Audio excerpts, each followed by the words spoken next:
So I got into the franchising journey after starting my own business back in 2002, BrightStar Care, to help moms and dads, grandmas and grandpas.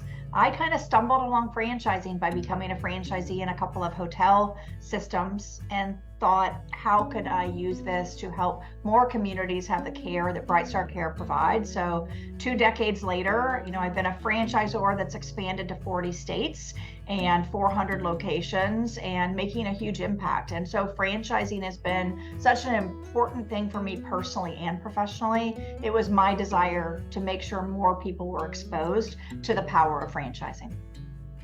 I can't even imagine where I would be in terms of the number of moms and dads, grandmas and grandpas we would have had the honor to serve over the last couple decades without franchising.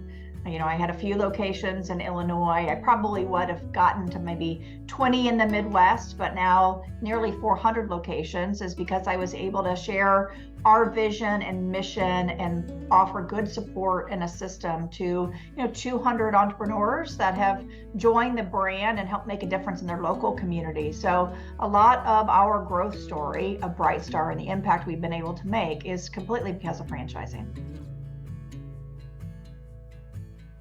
I think it was a great opportunity to combine two things I love. The University of Tennessee, especially during better football years, as well as franchising. Franchising made such a huge impact in my life personally. And I think it's such a great way for someone who might be thinking about starting a business to do so with a little bit more of a safety net, follow a system, have marketing, developing a website and creating a brand and collateral materials and a sales process. All of those things take time and they take money versus being able to kind of hitch your wagon to a successful brand is what kind of franchising has been for me. I was a franchisee in 2 hotel systems, which is how I learned how to franchise my business.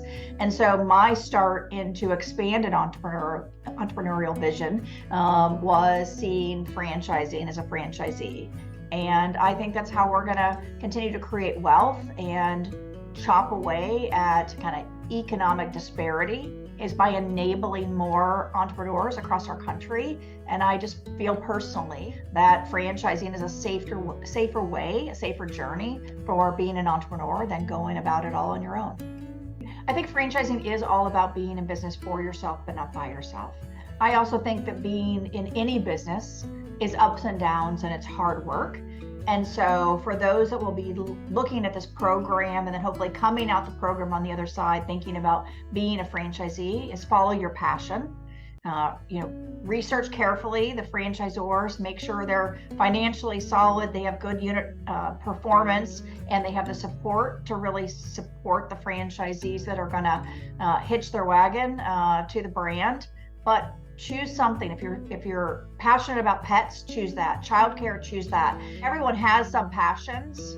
To me, it has been much easier to weather the ups and downs of my business journey because I'm passionate about our seniors and delivering care to our moms and dads, grandmas and grandpas. And that makes us not feel like work. It still makes it feel like I'm fulfilling a mission and purpose.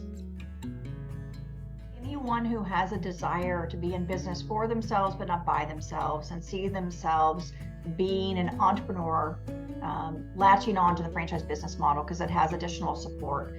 And ideally, I think we reach those in the economy that may not otherwise have seen franchising.